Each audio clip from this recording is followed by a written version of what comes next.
Olá, amigo prevencionista, espero que você esteja bem. Vamos à nossa aula 4, avaliação do estresse térmico por frio na ACGH e medidas de controle. Eu sou o professor Luiz Silva, estarei com vocês nessa aula, que é do módulo 4, estresse térmico por frio e umidade, reconhecimento do risco e insalubridade.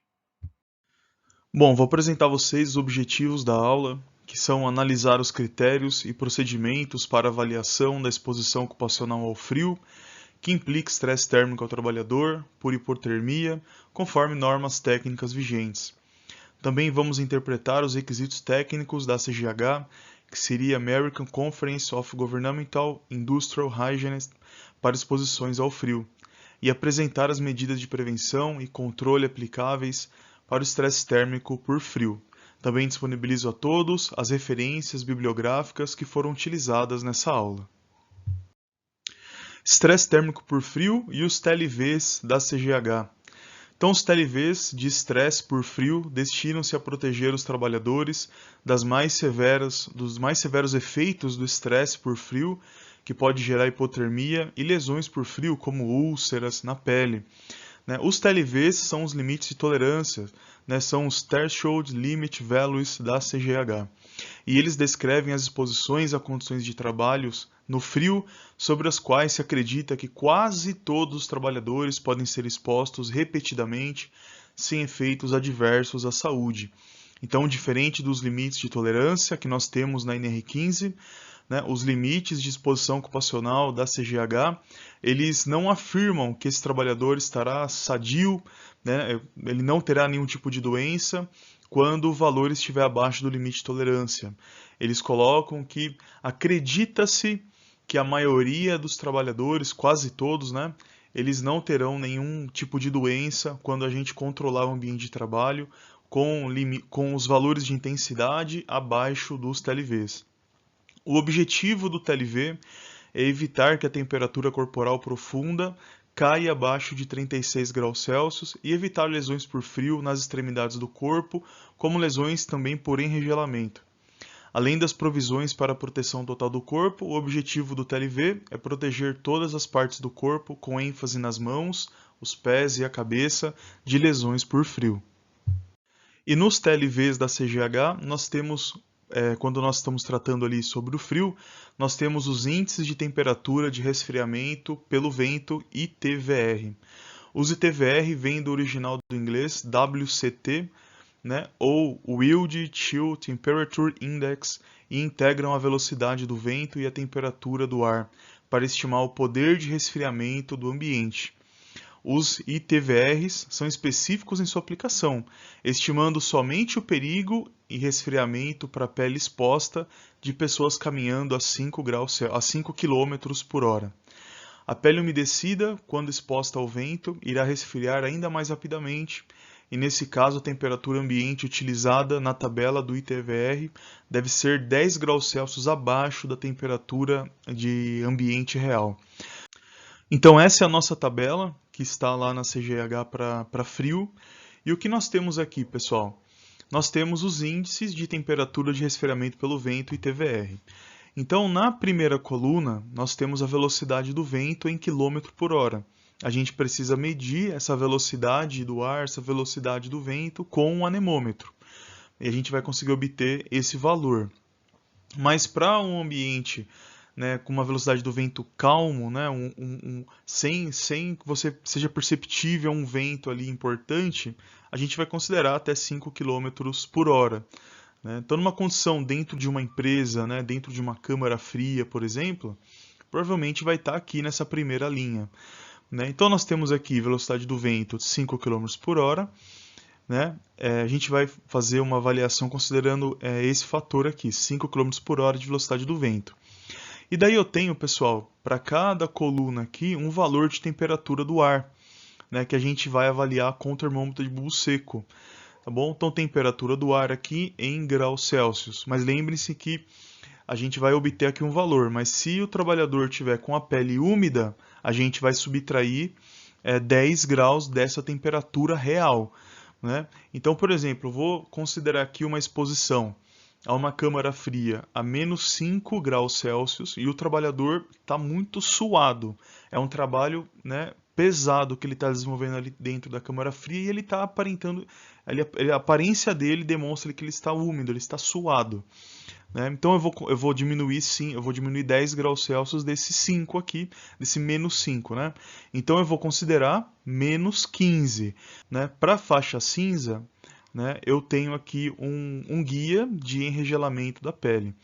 Então esse guia considera o aumento do risco de enregelamento para a maioria das pessoas. Então na parte cinza eu tenho baixo risco de enregelamento para a maioria das pessoas. Né? Então, baixo risco, não vou ter grandes problemas aqui. Mas vamos considerar, pessoal, né, uma velocidade do vento ainda de 5, mas eu tenho ali uma câmara fria a menos 25 graus Celsius. Né? Então, a menos 25 graus, velocidade do vento até 5 km por hora, eu tenho um resultado aqui de menos 30, né? É esse valor aqui que eu vou considerar. Para o menos 30, eu caio na região amarela da tabela. Na região amarela, então o aumento do risco de enregelamento se dá para a maioria das pessoas em 10 a 30 minutos de exposição. Então eu vou limitar a exposição do meu trabalhador a esse tempo. Né? Se eu cair, por exemplo, vamos imaginar a seguinte exposição, eu tenho uma velocidade do ar de 10 km por hora, uma velocidade do vento de 10 km por hora.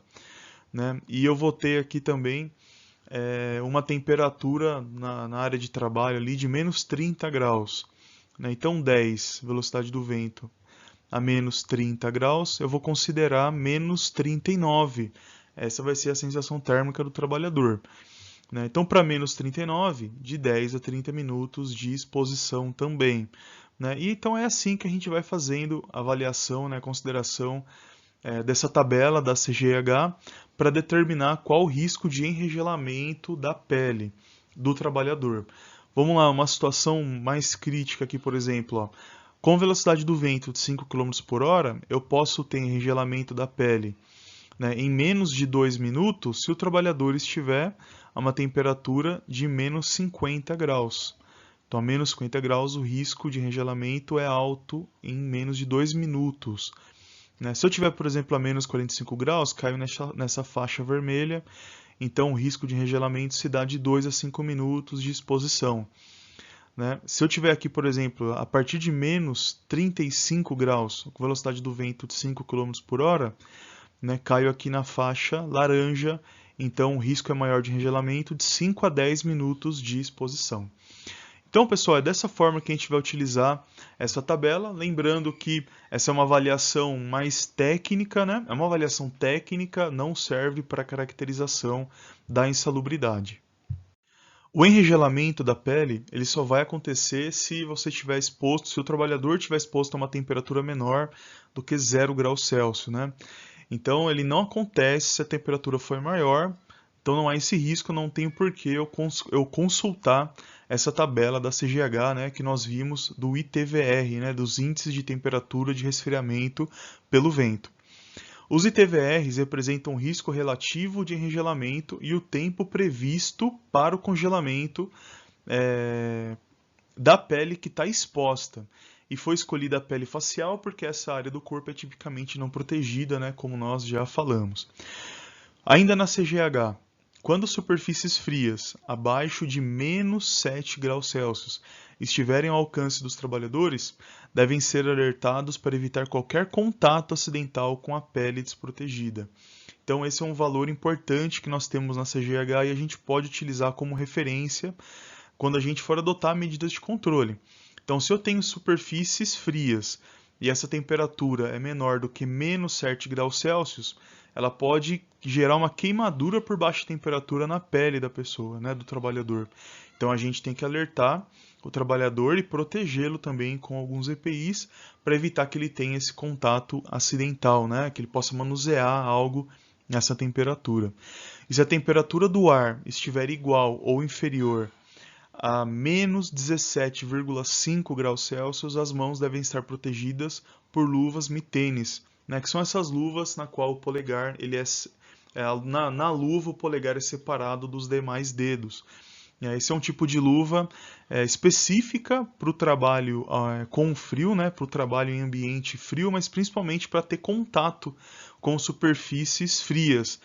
Então a gente pode adotar esse tipo de luva. Essa luva é muito comum para quem é alpinista, né, e faz esse tipo de atividade em montanhas com bastante gelo, né, temperatura baixa. Então é esse tipo de luva que a gente pode fornecer ao trabalhador. Mas lembrando, como nós já vimos aqui na aula de medidas de controle, a gente sempre, quando for entregar uma luva ao trabalhador, sempre devemos observar para o que essa luva está exposta, se é para frio, né? E a gente precisa observar também a ficha técnica desse EPI, qual a temperatura que ele suporta, né? Para qual temperatura ele protege esse trabalhador. Essa informação a gente obtém na ficha ou no boletim técnico do EPI. Agora sobre o regime de trabalho e aquecimento, para os trabalhos a temperaturas de menos 12 graus Celsius ou inferiores, é preciso observar o seguinte na CGH. O trabalhador deve estar sob constante observação por efeito de proteção. Então, se ele entra em uma câmara fria, por exemplo, a essa temperatura, ele não pode entrar sozinho. Tem que entrar em duplas, né? Ou ter uma supervisão ali na área de fora, né? Então, alguém tem que saber que ele está entrando lá.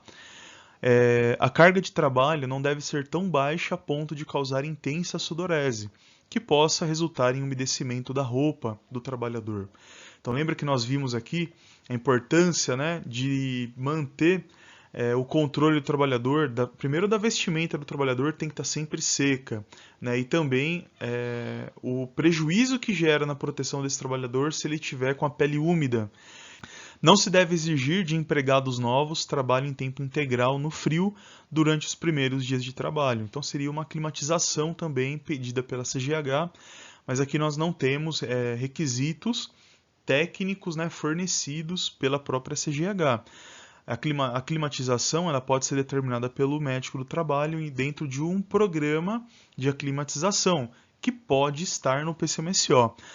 Então a gente sempre tem que lembrar disso. Vai ter trabalho no frio, eu não posso expor o trabalhador imediatamente nos primeiros dias de trabalho, requer uma climatização e por que não utilizar, né, um plano de aclimatização semelhante àquele que nós temos para o calor. Os trabalhadores devem ser treinados nos procedimentos de segurança e saúde quando estiverem em temperaturas menores do que menos 12 graus Celsius. Então, esses programas de treinamento devem incluir os procedimentos adequados de reaquecimento e primeiros socorros, o uso adequado de vestimentas, hábitos adequados de alimentação e ingestão de líquidos, reconhecimento de enregelamento iminente da pele, o reconhecimento de sinais e sintomas de hipotermia iminente e práticas de trabalho seguro. Então, são esses conteúdos programáticos que a gente precisa ter em nossos treinamentos, né, e alguns procedimentos que a gente precisa escrever também. Agora, como recomendações especiais para o local de trabalho, nós temos alguns requisitos especiais de projeto para salas refrigeradas, né? Então, aqui eu trouxe só alguns requisitos para a gente estudar. Então, em salas refrigeradas, a velocidade do ar deveria ser minimizada tanto quanto possível e não exceder 1 metro por segundo no local de trabalho.